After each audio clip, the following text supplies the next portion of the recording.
I poisoned my husband's coffee that morning. Not enough to kill him outright, but just to watch him choke on his lies one last time. By noon, I'd handed a crumpled 20 to a homeless vet on the corner of Fifth Avenue, his eyes hollow like the secrets I'd buried for years. That night, as sirens wailed through the Hamptons fog, he showed up at my in-laws' gilded doorstep, carrying the bomb that would blow my perfect life to hell and drag everyone down with me. It started 6 years ago, back when I was Sofia Ramirez, a scrappy graphic designer from the Bronx scraping by on freelance gigs and dreams of making it big in the city. New York chewed you up if you let it. But I was tough, raised by a single mom who cleaned houses in Scarsdale while preaching that karma was a bitch with a long memory. I met Ethan Harrington at a rooftop party in Chelsea. The kind where trust fund kids sipped $20 cocktails and pretended their daddy's money was just seed capital. He was all golden boy charm, tousled blonde hair, Ivy League smile, heir to Harrington Imports, a logistics empire that shipped everything from artisanal cheeses to knockoff handbags across the Atlantic. "You're not like the others," he said, handing me a flute of Veuve Clicquot. "You've got fire." I fell hard. We married in a blur of Montauk Beach sunsets and his mother's pearl-clutching approval. Lydia Harrington, silver-haired, Botox smooth, with a voice like iced vodka, took me under her wing. Or so I thought. "Darling, you're the fresh blood this family needs," she'd coo over Sunday brunches at their Southampton estate, where the ocean crashed like unspoken judgments. Ethan's brother, Marcus, was the wild card. Older, sharper, always nursing a scotch and a grudge against his perfect little brother. He ran the company's creative side, off-the-books deals that kept the cash flowing when tariffs bit too deep. The betrayal hit like a freight train from Jersey. 2 years in, I found the emails. Not Ethan's, oh no. He was too sloppy for that. Marcus had been skimming from the imports, rerouting shipments through shell companies in Panama. Milio. But Ethan knew. And when the feds started sniffing around a botched container of vintage wines that turned out to be laced with fentanyl-laced fillers, Ethan panicked. He pinned it on me. "Sophia handles the creative branding," he told the auditors, his hand on my knee under the mahogany table, like we were in this together. I was the outsider, the graphic girl with no pedigree. They bought it. I took the plea deal. 2 years probation, a felony on my record, and a lifetime of whispers at family gatherings. But that wasn't the worst. The secret I buried? It was Ethan's daughter. Not ours, his. From a one-night stand with a cocktail waitress in Miami during our honeymoon. Little Emma, 4 years old, hidden away in a trust-funded apartment upstate with a nanny who signed NDAs like they were grocery lists. He'd confessed to me one drunken night, sobbing about how Lydia would disown him, how Marcus would use it as leverage. "You're my rock. Soph. Cover for me." Just this once. I did. Forged the paperwork, lied to the lawyers, even wired the hush money from our joint account. For love, I told myself. For the family I thought I'd built. Ethan never stopped. The affairs piled up like unpaid parking tickets, interns, influencers, that yoga instructor from the Hamptons Club. Lydia turned a blind eye, as long as the optics stayed pristine. Marcus? He knew everything. He'd corner me in the wine cellar, breath sour, whispering, "You're in too deep now, little sister." One word from me, and Emma's mommy sues for custody. Or worse. He'd flip like a bad poker hand. One day ally, slipping me dirt on Ethan's latest indiscretion, the next, threatening to expose the whole rotten core if I didn't sign over my stake in the company. I endured it all, smiling through the galas, the golf weekends at Pebble Beach, the passive-aggressive jabs about my Bronx roots over lobster thermidor. But the poison that morning? That was the crack in the facade. Not actual poison, God. No. I'm no murderer. Just a double shot of ipecac syrup in his black Americano, swiped from the medicine cabinet after reading about it in some true crime podcast. I watched him retch into the sink, face purple, veins bulging, as I calmly buttered my toast. Rough night? I asked, voice steady as the Long Island Expressway. He waved it off, blaming the sushi from Nobu. But his eyes, those blue Harrington eyes, flickered with something new. Suspicion. By 10 a.m., I was wandering Midtown, the city a blur of yellow cabs and steam vents, my Louboutins clicking like a countdown. That's when I saw him, mid-40s, grizzled beard, army jacket frayed at the cuffs, slumped against a lamppost near the Port Authority. A sign scrawled on cardboard, Vietnam vet. Lost it all. Anything helps. Bullshit. Of course, Vietnam was decades ago, but the desperation was real. I knew that look. It was the same one Mom wore after Dad bolted for Atlantic City with the rent money. I fished out a 20 from my Chanel wallet, Ethan's guilt gift after the last affair, and pressed it into his calloused palm. Take the bus home, I said. Or to hell. Your call. He nodded, murmuring a God bless, but his gaze lingered, like he saw the fracture lines in my soul. I walked away, the subway rumble echoing the tremor in my chest. What the hell was I doing? Unraveling. That's what. The felony had killed my career. No agency would touch a creative consultant with fraud on her resume. And Emma, sweet, freckled Emma, who called me Annie Soft during her supervised visits, I'd die before letting her grow up in that web of lies. Afternoon bled into a haze of retail therapy on Madison Avenue, a cashmere throw I didn't need, earrings that screamed "fuck you" in diamonds. Lydia's call came at 4. Her voice a scalpel. Darling. Family dinner tonight. Urgent. Ethan's. Under the weather. But Marcus's news. News. Right. Another pivot in their endless game. I drove the Benz out to the Hamptons as dusk purpled the sky, the Merritt Parkway a ribbon of regret. The estate loomed like a Rockefeller fever dream, white clapboard, wraparound porch, infinity pool overlooking the Atlantic. Valets in crisp polos, caterers prepping caviar blinis.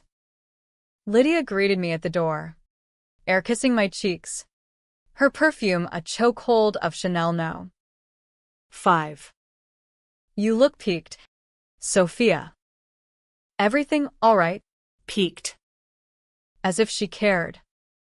Inside, the crystal chandeliers dripped light like melting ice, and Marcus lounged by the fireplace, swirling a Macallan, his smile a shark's fin.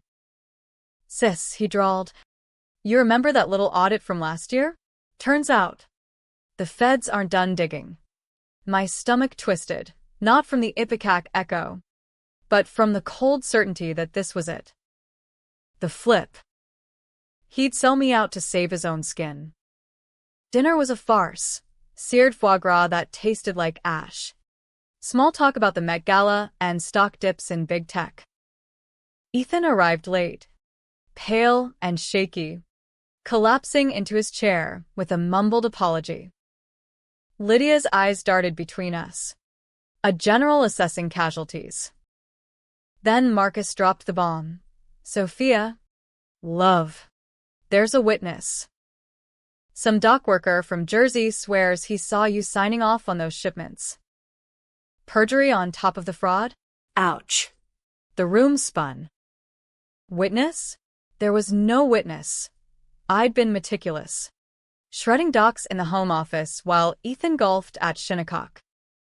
But Marcus's grin said otherwise. He'd planted it, or paid for it, another layer in his onion of deceit. I pushed back my chair, the scrape like nails on a coffin. Bullshit, I whispered, but loud enough for the table. Lydia gasped, hand to her throat. Ethan just stared, fork midway to his mouth. That's when the knock came, 3 sharp raps on the heavy oak door, echoing like Judgment Day. The butler, Reginald, shuffled in, murmuring apologies. Ma'am, there's a gentleman here. Says it's urgent. For Mrs. Harrington. Lydia's brows arched. At this hour? Send him away. But I knew. Before Reginald could retreat, the door creaked open wider. And there he was, the vet from Midtown, backpack slung over one shoulder, eyes wild under the foyer lamp. Ma'am, he said, voice gravel rough, locking onto me. You gave me the bus fare. Said to come find you if I needed more. Well, I do. The table froze. Ethan's fork clattered. Marcus choked on his wine. Lydia's face drained to chalk. Who the hell is this? She hissed. But I was already rising, heart hammering like a jackhammer on asphalt. The stranger stepped in, uninvited, the chill Atlantic draft trailing him like a ghost. Name's Jack Harlan, he said, extending a dirt-rimmed hand that no one took. Served in nom, like the sign said. But that's not why I'm here. I swallowed, the room's opulence closing in like a trap. Jack, I managed. What are you? He cut me off, pulling a manila envelope from his pack, yellowed and stuffed. Found this in a locker at Port Authority. Was crashing there last night. Thought it was junk.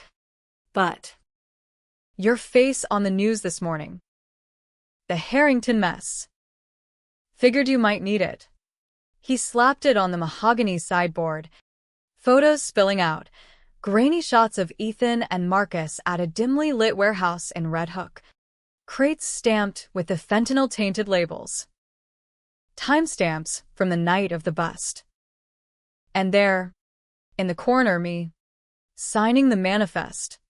But wait. No, it was a forgery. My signature.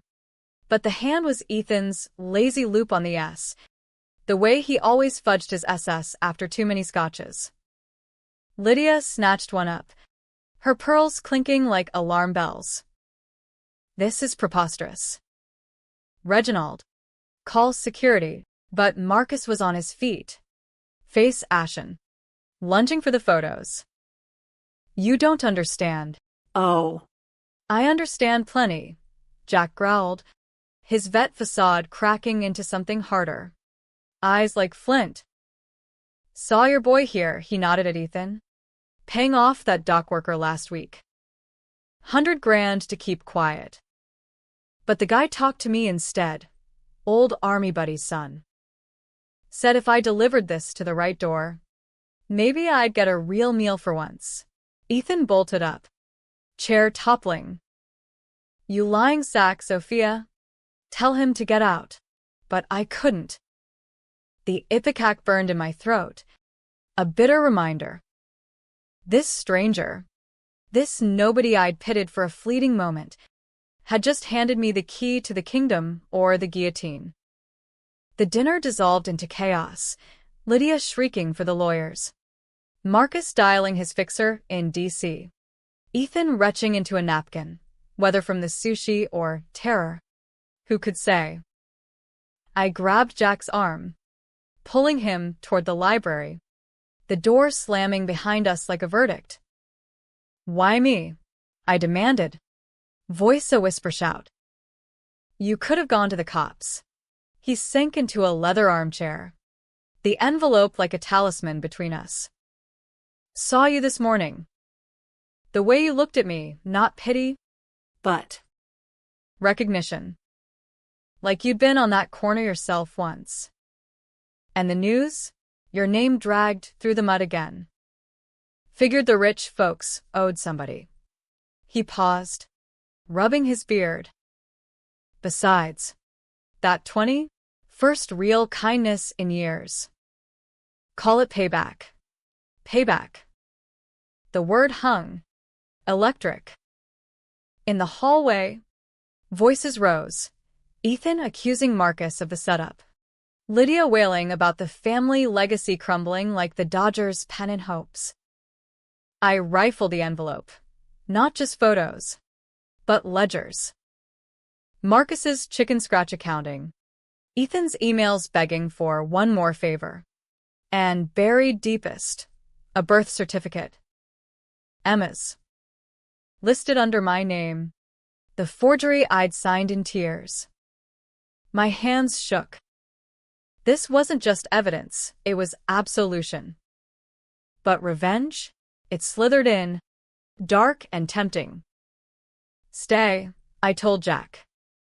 "One night. Then we'll see." He nodded, and as the grandfather clock struck 11, I stepped back into the fray, the Harrington's empire teetering on my whim. Little did I know, Jack Harlan wasn't just a ghost from the street. He was the spark that would burn it all down. Or save me. Depends on who you ask. The library smelled of old money and older regrets, leather-bound first editions gathering dust. A decanter of cognac half empty on the sidebar. Jack Harlan poured himself a tumbler without asking, the amber liquid glugging like a confession. I paced the Persian rug, photos clutched to my chest. The Atlantic's roar mocking us through the floor-to-ceiling windows. outside. The Hamptons' night pressed in, stars pricked like accusations. The kind that make you question if God's got a sick sense of humor. "You don't get it," I said finally, sinking onto the ottoman across from him. "These people, they'll bury this. Private jets to Switzerland. Lawyers who bill by the private island. I've tried." My voice cracked. The felony's weight settling like lead. Probation meant no passport, no escape. Just this gilded cage, where love was a transaction and betrayal the fine print. Jack sipped, eyes distant. Tried how? He wasn't prying, it was the vet's way, seen too much to judge, but enough to probe the wounds. I laughed, bitter as burnt espresso. By playing nice. By taking the fall. The words tumbled out then. The dam breaking, the skimmed shipments, Ethan's panic, the plea deal that branded me a crook while he yachted in the Mediterranean. The affairs. Emma's existence a ghost in the guest room. Marcus's games, whispering poison one day, offering antidotes the next. He's a chameleon, I spat. Flips faster than a Wall Street trader on a bad earnings call. Last month, he slipped me a USB with Ethan's offshore accounts. For leverage, he said. But I know it's bait. Wait till I bite. Then twist the knife. Jack nodded slow, like he'd heard it all in foxholes from Da Nang to Detroit. Family's the worst war. No Geneva Convention. He set the glass down, pulling a faded photo from his wallet. Him in fatigues, arm around a kid in pigtails. Lost my girl to the bottle after I came home. Heroes welcome my ass. Streets took the rest. His finger traced the girl's smile. Karma's a circle. Sophia. You spin it right. It comes back. Sophia. He said it like he'd known me forever, not like the Harrington's perfumed drawl. I wanted to believe him, but doubt gnawed. Was this divine intervention or just another con? The knock came again. Softer, Reginald, with a tray of sandwiches and a warning glance. Mrs. Lydia requests your presence. Madam. And. Your guest may use the pool house. Guest. As if Jack were a stray labradoodle. I waved him off to eat, steeling myself for the lion's den. The drawing room was a battlefield now. Lydia on the velvet sofa, fanning herself with a Hermes scarf. Ethan slumped in an armchair, ice packed to his forehead. Marcus at the baby grand, fingers spidering the keys in aborted Chopin. Sophia, Lydia began, voice a velvet whip. Explain this. Hobo's fever dream. I stood tall, channel the Bronx in my spine. Not a dream. Lydia. Proof. Your golden boys have been playing fast and loose with the law. Again. I tossed the photos onto the coffee table. The glossy lies fanning out like a bad hand in Texas Hold'em. Ethan's face crumpled. Marcus's jaw clenched, eyes promising payback.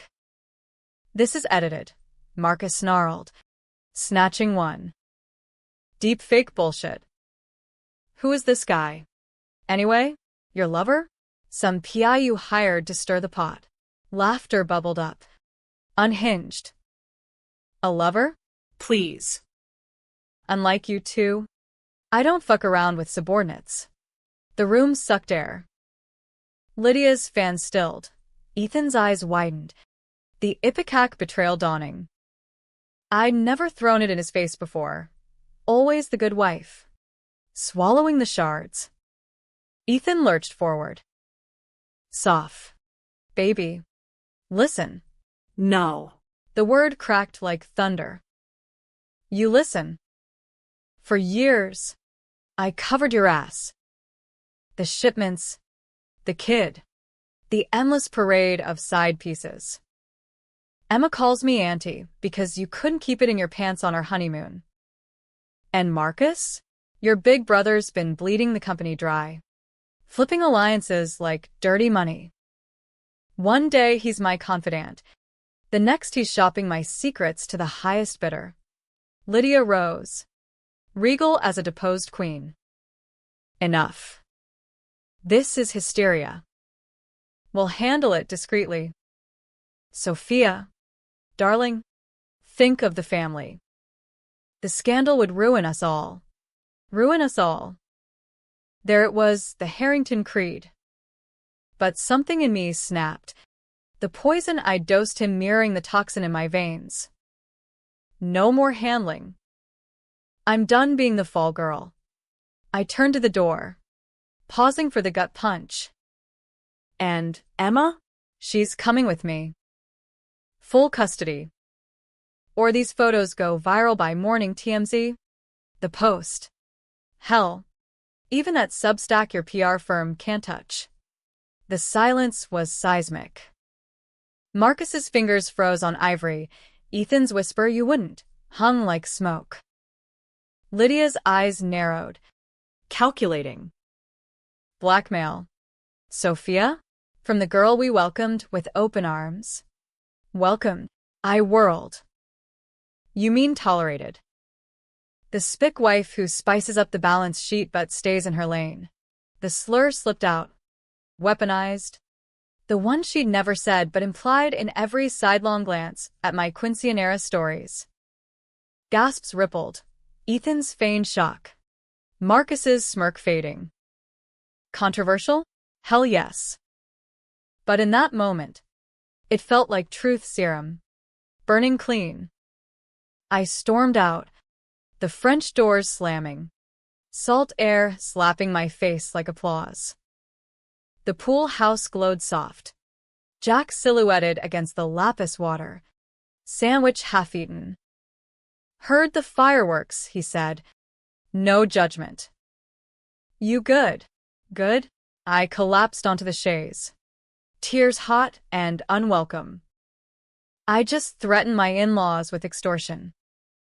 Over a kid that's not even mine.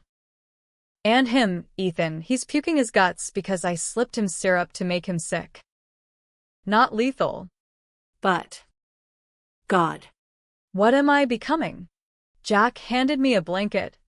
The kind from LL Bean that smells of pine and normalcy. The street teaches you. Sometimes you gotta get dirty to get clean.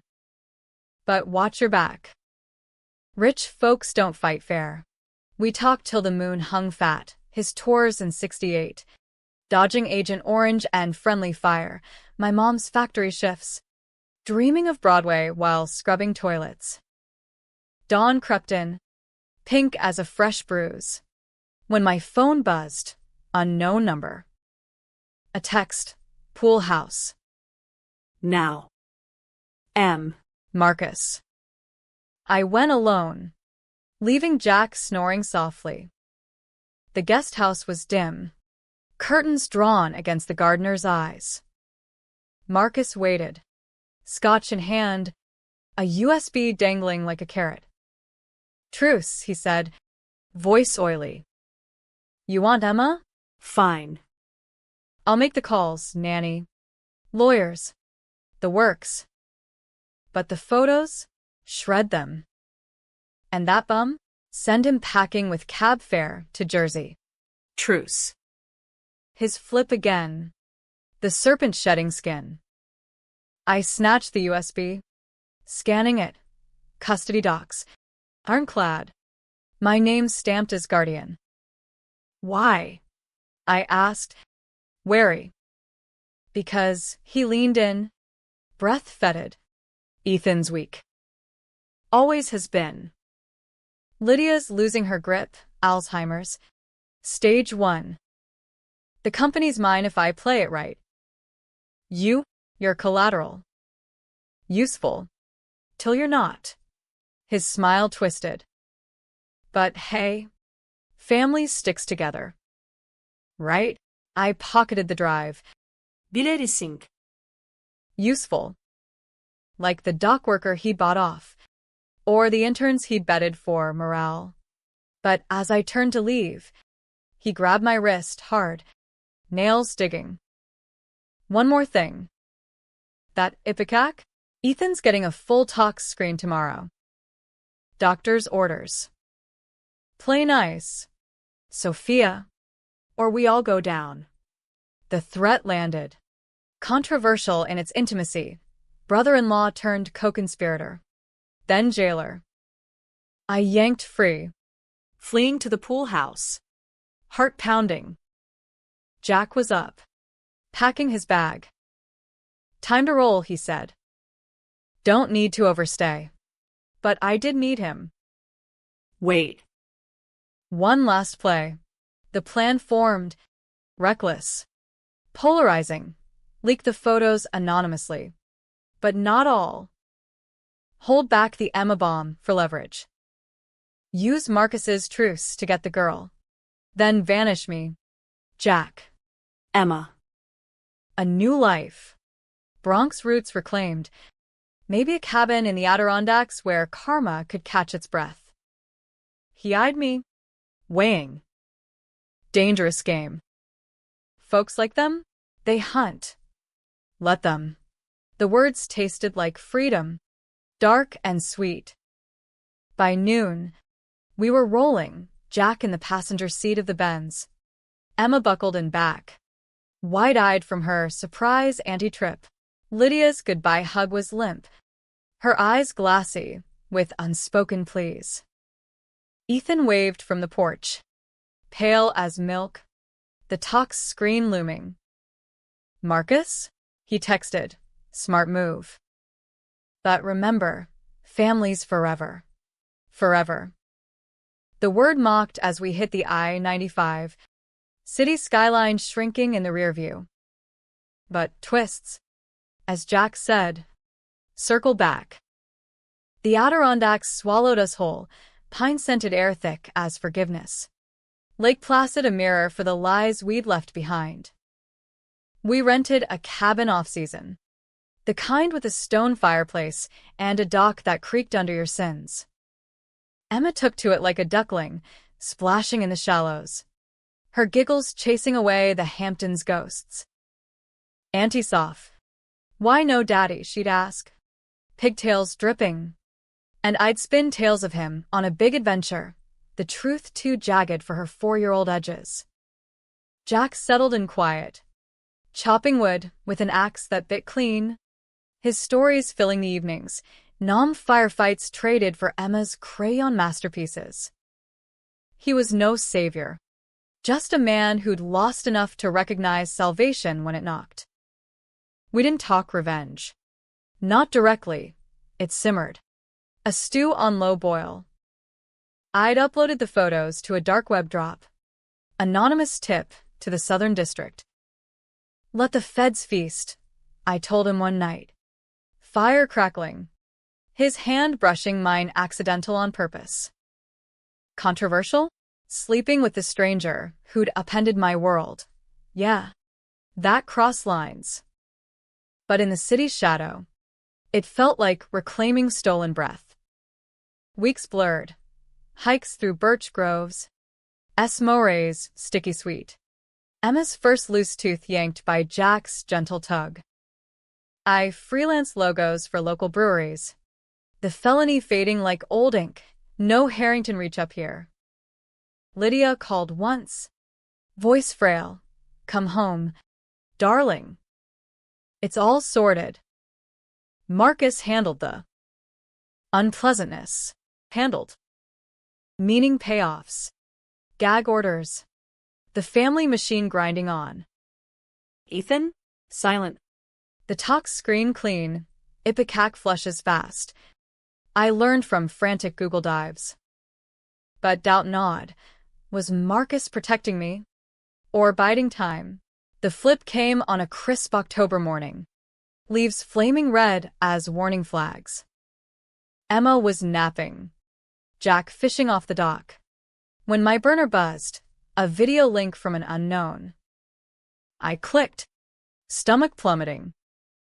Grainy footage, our cabin, time-stamped yesterday. A drone's eye view, me kissing Jack good morning. Emma waving at squirrels. Then text, nice idol. But Emma's mine. Return her, or the world sees your little commune. Your brother-in-law, Marcus. The bastard had tracked us, private eye. Probably. Or that fixer with the DC.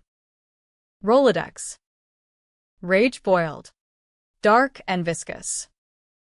I stormed the dock. Phone thrust at Jack. He knows. He's coming for her. Jack reeled in his line. Empty, hook glinting. Then we run again. No. The word was steel. We end it. The plan crystallized. Tense and twisted. Bait him. Lure him north with a fake meet me. Alone. At a roadside diner off Route 87. Hand over the girl, I'd say. Photos stay buried. But the real play? Jack, waiting in the woods. Phone live streaming to a Fed contact he'd cultivated from his vet networks. And me? I'd flip the script. Record Marcus confessing. The skim. The threats. The Emma cover-up. Controversial as hell. Entrapment. Maybe. Or just justice served street style. No one clean. Everyone complicit. He bought it. Of course. Arrogance is the rich man's blindfold. Diner was a greasy spoon relic. Checkered floors. Pie under glass. Locals nursing coffees black as grudges. I sat in the corner booth. Decaf steaming. Nerves electric. Marcus arrived in a rented Escalade. Armani's suit rumpled from the drive. His smile a veneer over venom. Sophia, he slid in opposite. Voice low. This prodigal nonsense ends now. Prodigal. I sneered, sliding a napkin with the USB, fake, loaded with malware to trace his accounts. You're the one who exiled us. For what? To play king in a crumbling castle. He leaned in, eyes darting, no cameras here. He thought. Ethan's out. Board vote next week. Lydia's. Fading. The kid? Leverage. Soft. Always was. Sign her back. And your golden trust fund. Beach house. The works. Golden. The lie dripped, and I pressed record on the hidden mic in my collar. Tell me straight, Marcus. The shipments, the fentanyl deaths. Those Bronx kids ODing on your vintage cut. You pinned it on me to protect what? Your poker habit? Or just the thrill of the flip? His laugh was a bark. Thrill? It's survival. Ethan's the screw-up. You're the patsy. But Emma, she's the ace. Come home, play nice, and maybe I let you keep your dignity. Dignity. The word ignited the climax, polarizing as a jury deadlocked. I stood, chair scraping, voice rising just enough for the waitress to glance. You're done flipping, Marcus. The feds have the photos. Jack's got the ledgers. And this. I tapped the mic, his eyes widening. Confession time. Panic flashed raw, human, before the mask slammed down. He lunged across the table, hand clamping my wrist, coffee spilling hot across Formica. You bitch, I'll bury you both. The diner erupted, locals yelling, the cook bellowing for cops. Jack bursting through the door like a force of nature. Phone aloft. Stream live. Marcus bolted. But state troopers were en route. Jack's call. Precise as a sniper shot. The arrest was chaos. Cuffs clicking on his Rolex. Miranda rights blurring into sirens. I watched from the booth. Untouched. The waitress pressing a free slice of apple pie into my hands like absolution. But as they hauled him away, his parting shot sliced deep. You think you're the hero? Ethan's coming for the girl. Blood's thicker. Soft. Always. The drive back was silent. Adirondack peaks mocking our fragility. Emma greeted us with hugs. Oblivious. But Jack's grip on the wheel was white-knuckled. Twist incoming, he muttered. Families like that? They don't stop. He was right. 2 days later, Ethan showed unannounced. At dawn, Emma still in pigtails. Me in flannel like some backwoods cliché. No lawyers. Just him. Hollow-eyed. A man unmoored. Soft, he pleaded on the porch. Voice cracking. Marcus is talking. Everything, the affairs. The kid. Even the ipecac. He says you tried to kill me. Tried. The accusation hung. Controversial thunder. Had I? The syrup was petty revenge. A gut punch. Not murder. But in the light of his gaze, pleading, broken, it blurred. You deserved it, I whispered. All of it, he nodded, tears tracking. I know. But Emma. She's mine. Legally. The papers you signed? They bind you as guardian, not mother. Lydia's pulling strings, emergency custody hearing. Tomorrow in Albany.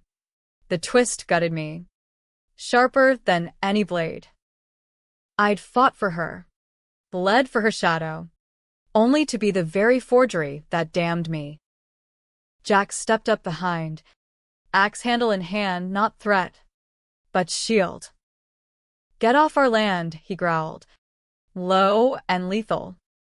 Ethan backed away, but not before the bomb. Marcus flipped on all of us. Feds have the ledgers. But he cut a deal, names you as accomplice. Soft. The threats. The leak. Says you orchestrated it for the insurance payout on the shipments. Accomplice. The word echoed, polarizing the air. Had I, in my hunger for payback, I danced too close to the flame, decisions blurring right and wrong. No hero, no villain, just survivors clawing through the gray. Ethan drove off, taillights fading into mist, and I collapsed against Jack. Sobs racking. What now? He pulled me close. His vet's resolve anchor. We fight. Court. Appeals. Whatever. But you're not alone. The hearing came swift, Albany Courthouse. Fluorescent hum and lawyer shark circling. Lydia testified. Frail and fabulous. Painting me the unstable outsider. Ethan. Contrite. Claiming redemption for Emma's sake. Marcus. Via video from MCC. Spilled venom. My manipulation. The diner's setup.